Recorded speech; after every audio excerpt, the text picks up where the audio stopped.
Magandang tanghali mga guys. Kumusta na kayo? Matagal tayong hindi nakapag-video. Ayan ang ating tanim. Ayan mga guys, marami na akong napitas sa kabila. Ayan dahil sa bagyo, minsan ayan nagkatumba-tumba yung mga kamuting kahoy. So, matagal din tayong hindi nakapag-video mga guys.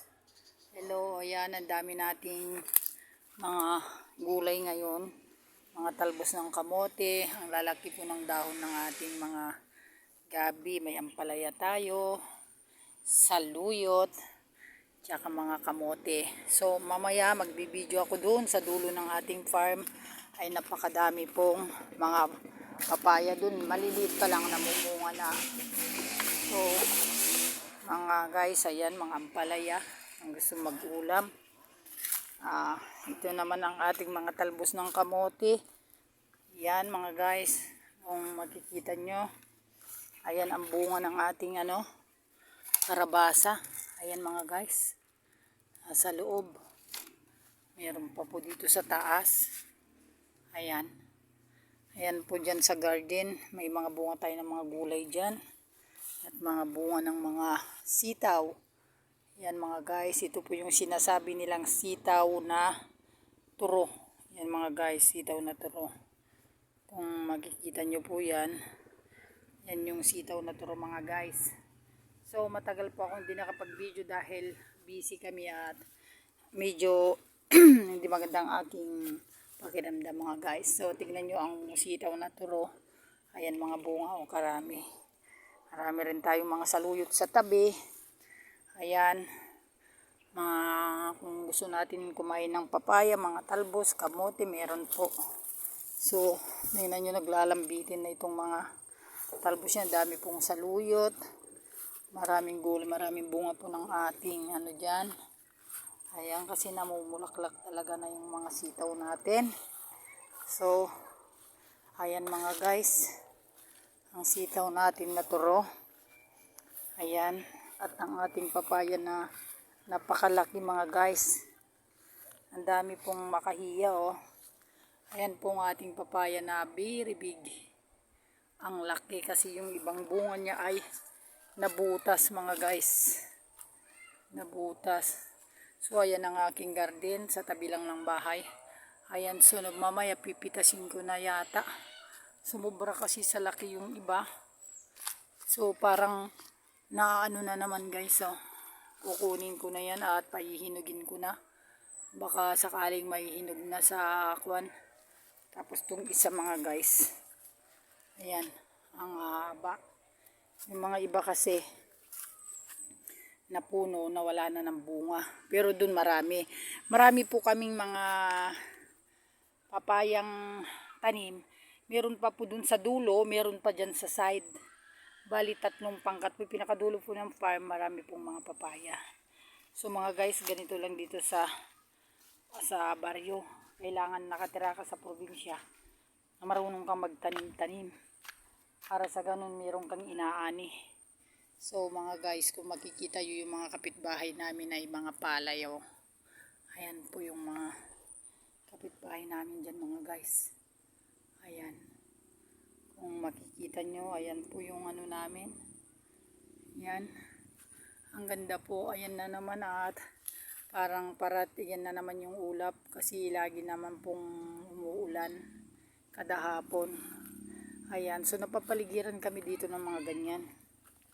Napakalaki talaga yung bunga ng papaya ko mga guys. Kailangan nagtungtong ka pa ng kwan dyan para maabot. Kayang maabutin pero hintayin pa natin ng 1 week. Para kung sakaling 1 week medyo mahinog-hinog na mga guys, saka na natin pitasin. So ganyan po. Marami rin tayong mga kamote dito mga guys. Kung makikita nyo yung mga kamote, yan din. May kamote pa po doon. Meron pa doon sa dulo ng mga papaya. So ayan po ang ating paligid. Napakadami pong papaya. Ayun po yung mga bunga lalaki. So mamaya ay ako'y mangunguha mga guys. Mamayang hapon, manunungkit na naman ako at iba-vlog ko. Ganito sa amin, maraming saba, maraming kamote, maraming gabi, maraming tanglad, sitaw, at eggplant, mga lahat-lahat po yan, marami po. ang mga gulay-gulay mga guys. Gusto mo rin magluto ng manok, ito. Gusto mong magano ng kamote, meron mga guys. Kaya ganito lang po dito sa amin. Ito naman yung mga kunting tanim natin na mga gabi. Baka sakaling dumami. Ang dami po nating tanglad mga guys. Sarap magluto ng native na manok. Luto ko na yata itong mga pato ko. Ayan po, ang dami pong buo ng papaya. Hey! Ba't nandyan na naman? Tik, tik, tik, tik, tik, tik. Tatawagin ko sila. Ayan pa po ang buo. Tik, tik, tik, tik. Bunga pa ng kalabasa mga guys. Ayan. Yan. So, ang laki ng dahon. Parang bilao na yung dahon ng mga... Pwede na tayong kumuha ng mga tangkay niya mga guys. Sila lalaki na oh. So, sobrang dami na. Tik, tik, tik, tik, tik, tik, tik, tik. Ito naman po ay napakasarap kinakain sa Thailand. Pag nahinog po yung matamis. Tik, tik, tik, tik, tik. Dito ng mga pato. Tik, tik, tik, tik, tik, tik. Ang taas po ng ating labong mga guys. So, ganito lang po dito sa amin paligid. Ito mga guys. Yan po ang aming bakuran. Titignan natin yung dami naming kamuti mga guys. Titignan natin yung mga sisiw. Ilan na ba yung sisiw? Dami nila, 17. Mga guys, malalaki na sila. Tapos mga pato, sumusunod kayo. Nagugutom na kayo? Ay, mga alaga. Tik, tik, tik, tik, tik, tik, tik. Pag tinawag mo kasing ganun pati manok, nagsisilabasan na mga guys. So, sandalit pakakainin ko kayo pati kalapati. So, kukuha tayo ng pader. Umalis na kayo. Kuha tayo ng palay. Ito. Tik, tik, tik, tik, tik, tik, tik, tik. Tik, tik, tik. Ayan po mga guys. Tignan nyo. Dami po nila. So, wala na silang pagkain.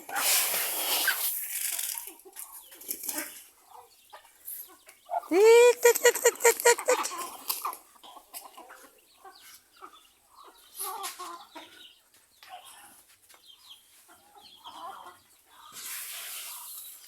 Ang dami po nila.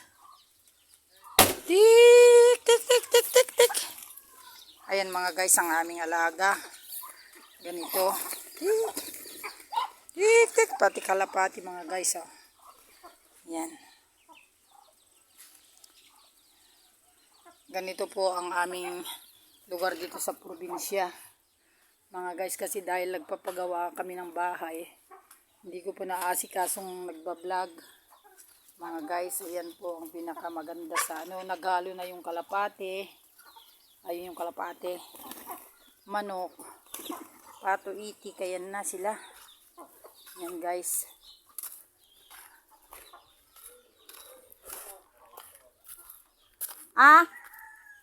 La. Na. Andyan na sila kung di ka pa lumabas. Adagtada magiging tatrabaho dugtugod dito. Ayan mga guys. Ang dami nila oh.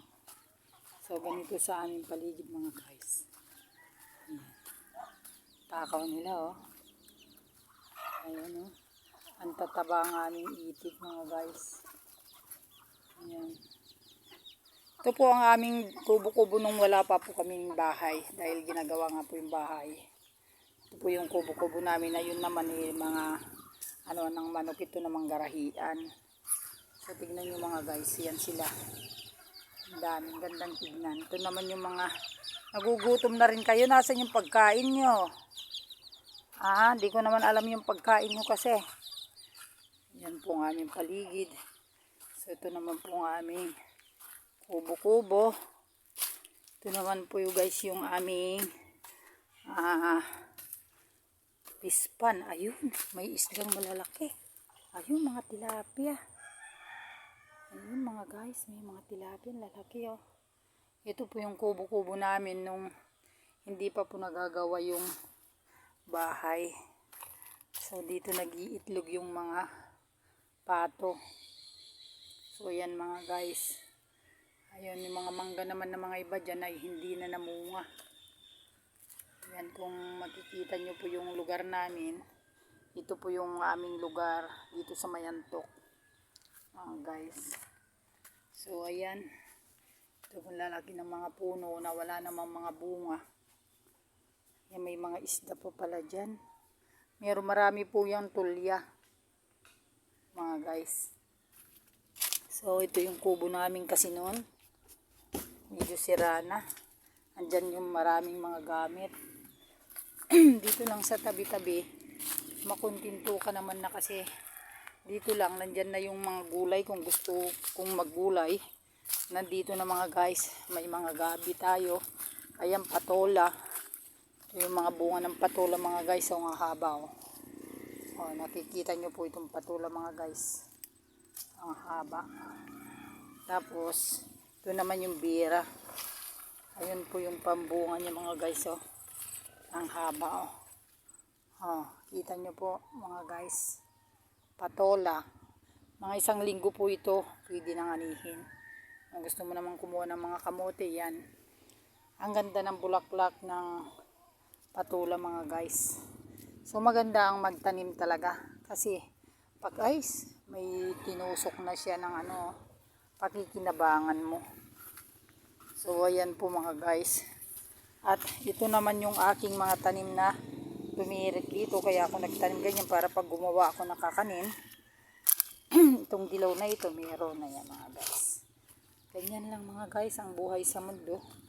Kailangan sipag at tiyaga para meron tayong aanihin.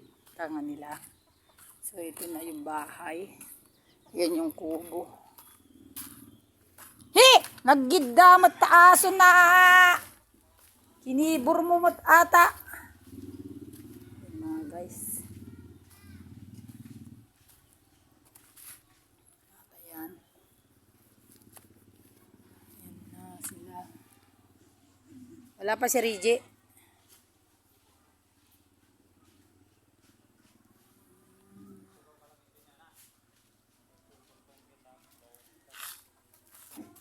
Yan po ang aming paligid mga guys. Kasi nagpapagawa kami ng bahay.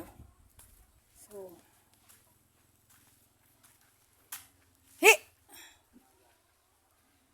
sino Ajay?